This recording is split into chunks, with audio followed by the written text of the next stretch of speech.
Loi électorale dessous des cartes, ou réforme électorale dessous des cartes avec M. Willy Bolio. Bienvenue.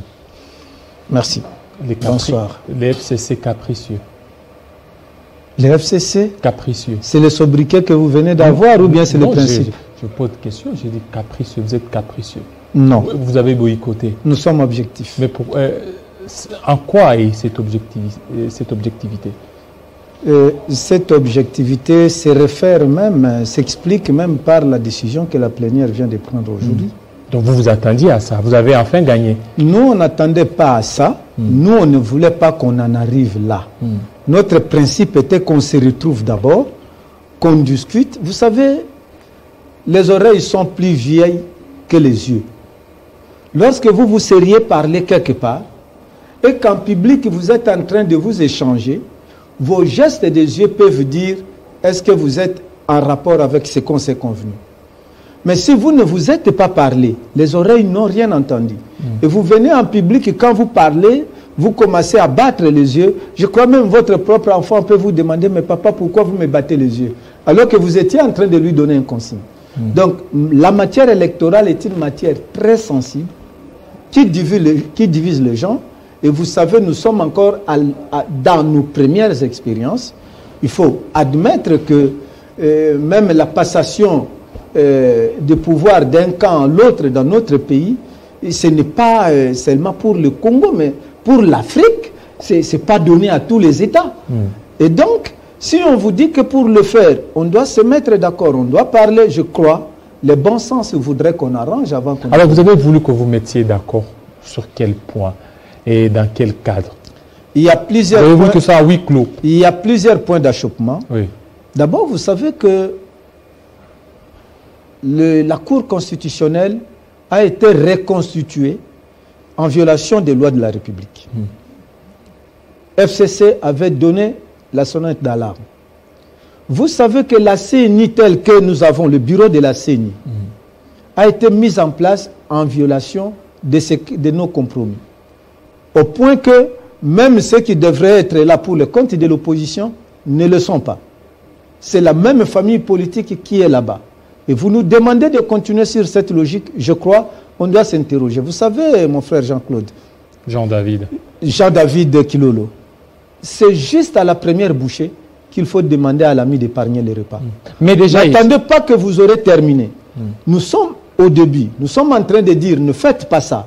Ne faites pas ça. Je crois que c'est le bon moment pour que les sentiments des uns et des autres reviennent en arrière pour harmoniser le chemin que nous voulons entreprendre. Déjà ici, là, au niveau de la Cour constitutionnelle, l'ascenseur a déjà pris, CENI également. Maintenant, vous voulez qu'on revienne sur la désignation des animateurs dans ces institutions. Ça sera compliqué. Vous savez, si vous oubliez une houe au cimetière, vous aurez peur d'aller chercher la nuit si c'est la houe de votre propre maman. Ça veut dire quoi, ça? Mais si c'est la houe de la maman rivale à votre maman, même s'il est 0 heure, vous serez obligé d'aller chercher ça. Donc, si les gens ont fait ce qu'ils ont fait, ils peuvent être tranquilles quand ils pensent que tout le Congolais est dans sa poche. À ce moment, ça peut partir. Parce que nous, au FCC, nous ne sommes pas prêts à aller jouer un match en différé.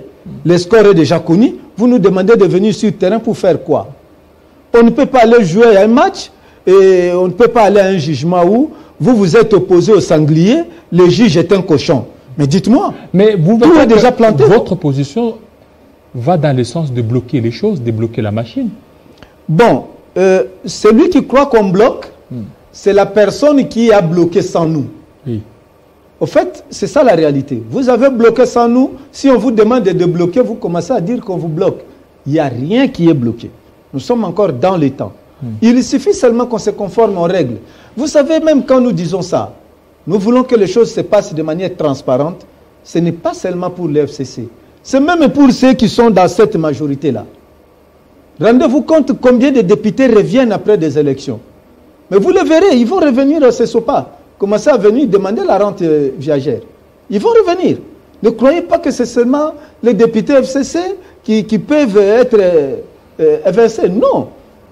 Donc, je suis en train de dire aux gens, le fouet que le mari utilise pour taper la rivale, il ne faut pas garder ce fouet-là à côté du lit.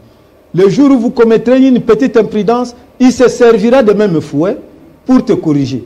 Et je crois, tous les députés doivent se rendre compte que ce que nous sommes en train de dire, ce n'est pas que les députés FCC soit te bloquent, soit ils ne veulent pas les élections. Nous tenons à ce qu'elles aient eu lieu en 2023, mais selon les règles de l'art. Mais comment en 2023? Parce que déjà, ces institutions, la Cour constitutionnelle, la CENI, c'est que c'est une machine qui est déjà mise en place. Maintenant, vous voulez revenir encore sur les débats passés. Est-ce que vous ne voyez pas que ça va encore bloquer?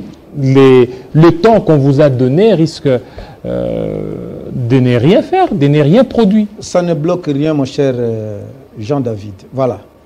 Tu as fait 40 ans célibataire. Tu viens de te marier.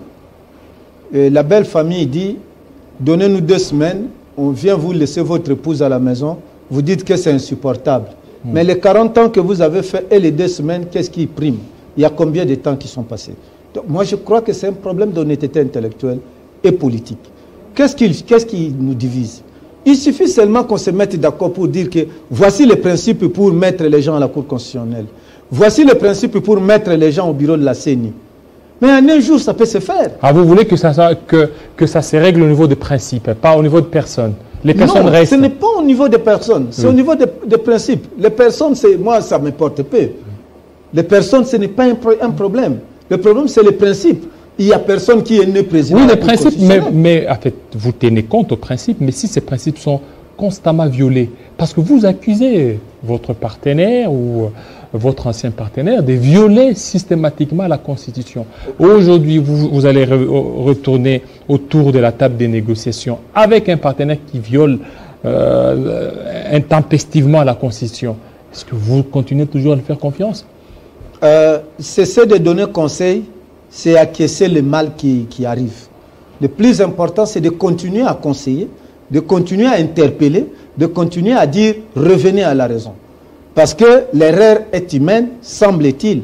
Mais c'est lorsqu'on persiste dans l'erreur que ça devient diabolique. Mais moi, je crois qu'on ne doit pas nous demander, nous, au FCC, cesser de leur dire ça. Parce que vous savez que moi, je ne me contente même pas du report que le président de l'Assemblée vient de donner pour et vous vous contentez de quoi? Je suis en train de me dire, le plus important est qu'ils se mettent autour d'une table pour dire, voici des principes. Parce que le report, mais on est habitué. Vous avez vu ce qui se fait pour la CENI. On organise des reports pour chercher à donner justification, mais ce n'est pas pour changer, ce n'est pas pour... Et alors, maintenant, dans quel cadre vous allez vous retrouver? Les cadres sont là. Il y a des cadres de concertation en dehors, dedans, dans l'hémicycle et en dehors de l'hémicycle. Il y a des cadres de concertation. Vous avez suivi, il y a même sont en train de dire que même il y a même des forces de sociétés civiles, des organisations citoyennes qui doivent apporter des amendements. Et si tout était fait aujourd'hui, quel est le temps qu'ils allaient donner à ces gens-là? Vous comprenez qu'on veut chercher l'astuce pour rien. Mais en réalité, ce que je retiens, nous sommes en train de cuire un moellon. Je doute que le moellon soit cuit et que nous le mangions. On va terminer la braise, on va bousiller le réchaud, il y a risque que le moellon ne change pas. Et la preuve, je voudrais que le bureau de l'Assemblée nationale et les camps Union Sacrée me prouvent le contraire en montrant qu'ils aiment le pays. Il faut éviter le perdu-perdu et le gagner-gagner. Ce n'est pas intéressant. Alors, mec, vous êtes trop proverbe. Qu'est-ce que vous voulez dire? Que vous êtes en train de courir les moellons? Oui, ça dit que nous sommes en train de parler...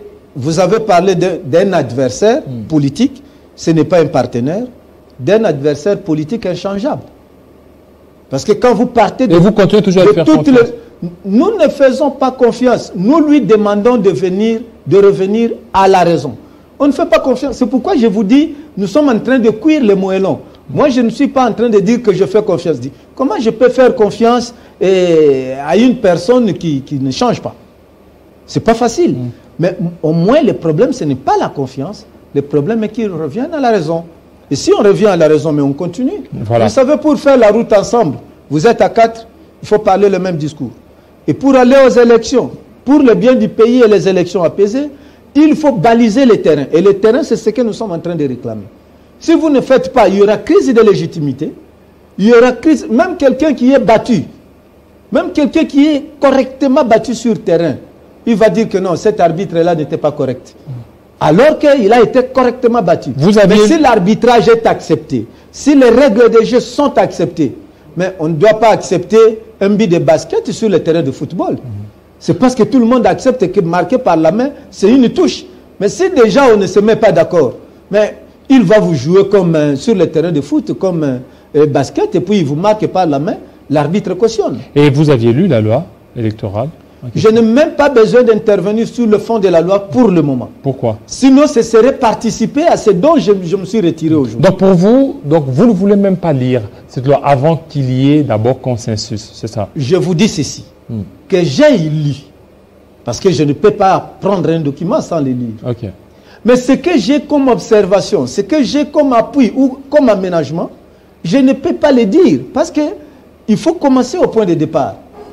Si déjà le départ est biaisé, allez demander aux gens qui ont fait la logique. Lorsque les prémices sont fausses, ben, n'attendez pas une bonne conclusion.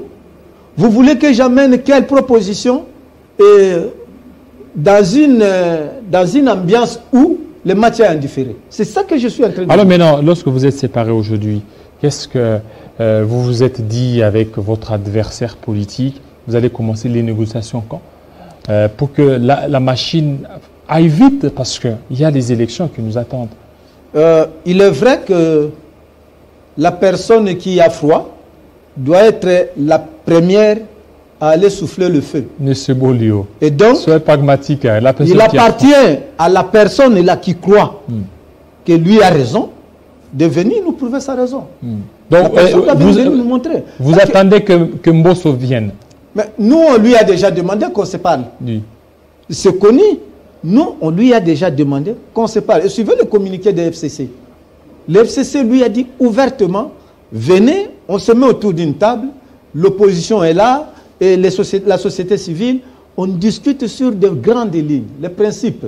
Les restes des amendements qui vont venir dans la loi viendront seulement accompagner la règle des jeux déjà acceptée. Alors, une semaine impartie, ça va aller pour arriver à aplanir un peu le doute. Bon, pour autant qu'on ne rentre pas dans l'hypothèse où on est en train de cuire le moellon, comme je venais de dire. Si l'autre camp revient à la raison pour dire, voilà, discutons sincèrement pour organiser des élections paisibles, apaisées, acceptables dans le pays, c'est vrai, le parfait n'existe pas. Nous le reconnaissons. Le parfait, nous ne trouverons pas. Parce que même aux États-Unis, il y avait des contestations. Même en France, il y a souvent des contestations. Mais le plus important, c'est de réduire le taux de contestation. Vous savez, on ne se cache pas derrière le doigt. Parce que le visage est trop grand pour voir que non, c'est X qui se cache derrière le doigt. On ne doit pas aller s'engager dans une fraude ouverte. Vous avez vu comment la majorité a changé de camp pendant la législature, c'est du premier au monde. Pendant la législature, avec une constitution qui consacre ça, mais par des moyens rétors, nous avons vu comment la majorité a basculé. Et aux gens comme ça, vous allez dire, faisons confiance d'aller sans y mettre encore de garde-fous. Je crois que ce serait imprudent. Voilà, ce serait imprudent. Merci beaucoup, M. Willy Bolio, surtout de votre passage. Nous allons parler cette fois-ci avec un jeune. Un jeune, lui, il est de G13. Son président, qui a d'ailleurs présenté la loi. C'est tout de suite.